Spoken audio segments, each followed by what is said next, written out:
À partir du mardi 2 juin, la compagnie du chemin de fer de Nyon-Saint-Cergue rétablira presque la totalité de ses courses. Stéphanie Pontus, quels horaires seront appliqués donc dès le 2 juin?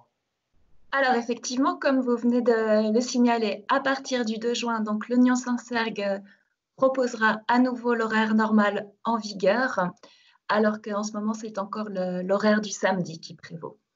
Pour les TPN, donc ce retour à la normale, lui, est déjà effectif depuis le 25 mai.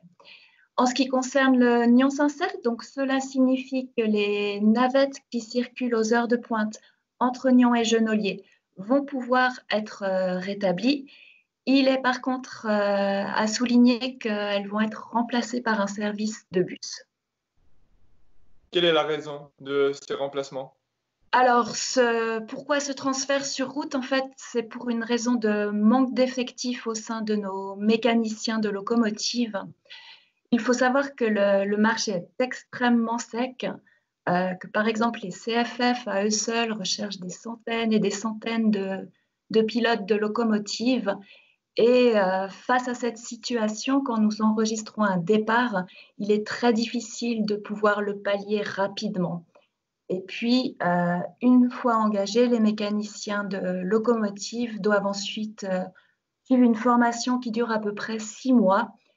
Et puis, pendant ces 6 mois, ils doivent être toujours accompagnés par un autre mécanicien de locomotive, ce qui puise aussi dans nos effectifs. Et puis, enfin, on peut rajouter aussi un effet Covid-19, je dirais, à savoir que les 2 mécaniciens de locomotive qui sont actuellement en formation ont subi du retard dans leur cursus, puisque justement, il n'était pas possible d'être à 2 personnes dans la cabine de conduite. Du côté de la compagnie de chemin de fer, quand est-ce qu'on peut envisager donc un vrai retour à la normale, sur les rails? Alors, ce transfert sur route, il sera en tout cas effectif jusqu'à la reprise scolaire du mois. Très bien. Si les horaires sont encore assouplis, c'est parce qu'on imagine que les gens ont bien respecté les règles sanitaires, tant dans les bus que dans le train. Tout s'est bien passé? Alors, avant toute chose, oui, si les horaires retournent à la normale, ben, c'est pour accompagner et puis suivre ce mouvement de déconfinement, de réouverture des commerces, de reprise des activités. Après, le concept de protection, donc à savoir respecter les 2 mètres aussi bien à bord des véhicules qu'aux arrêts, acheter son billet en ligne, et cetera, est très clair. Mais plus que de règles contraignantes, il s'agit surtout de recommandations. Et puis, dans certaines situations, c'est pas toujours facile de les respecter. Mais force est de constater qu'on a une fréquentation qui est encore bien moindre par rapport à avant la pandémie, ce qui fait que globalement, effectivement, les choses se sont bien passées, oui.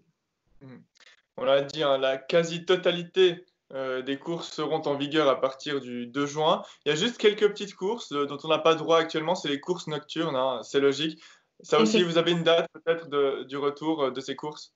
Alors, pour l'heure, selon les informations que nous avons reçues, les courses nocturnes devraient être supprimées jusqu'à la fin du mois d'août 2020. Mmh.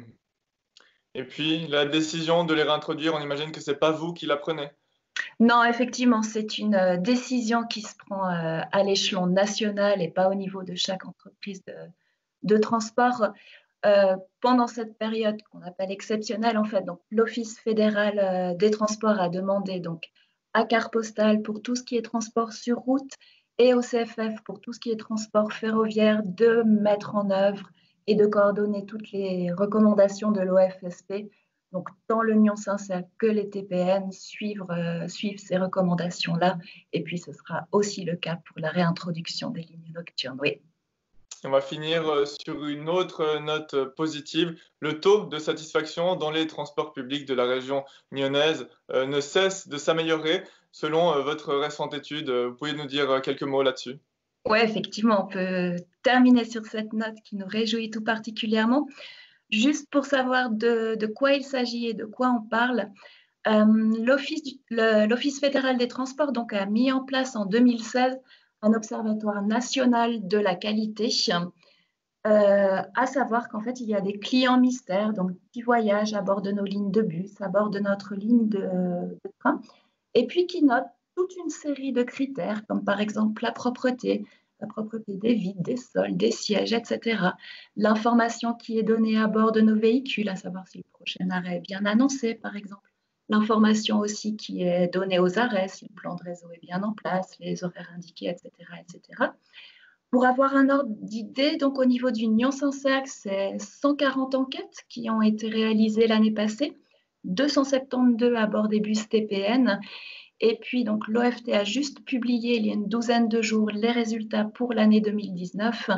Et puis, ils sont vraiment excellents, tant pour le Nyon-Saint-Cergue que pour le TPN, avec une note de 95,11 sur 100 pour le Nyon-Saint-Cergue et de 96,52 pour les TPN. Eh bien, Stéphanie Pontus, ne changez rien. Merci beaucoup et à bientôt. Merci à vous, Joël. À très bientôt.